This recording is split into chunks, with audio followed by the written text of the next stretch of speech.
How to fix RACCOIN Coin Pusher Roguelike crashing on Steam. First, you want to go to your library, right click on the game and open up the properties window.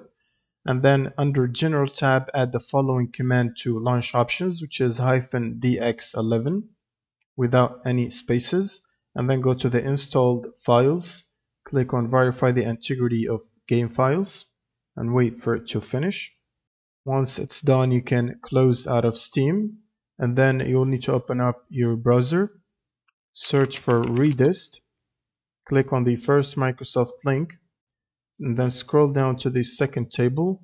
Make sure to download the 86 and the 64 versions and install both of these right here. Now once you install these, you will need to update your GPU as well. So for NVIDIA users or NVIDIA GPUs, you will need NVIDIA app. And then go to the drivers section. From here, select Game Ready driver and make sure to download and install the latest version. Now, if you have it already installed, you can try to manually reinstall it right here by clicking the reinstall button. And once you're done, you will need to restart your computer. Click on the restart button. And after restart, before launching the game, you should run Steam as admin. Right click on Steam and click on Run as admin. Now, if you launch your game, it should fix the crashing problem. Thanks for watching and subscribe.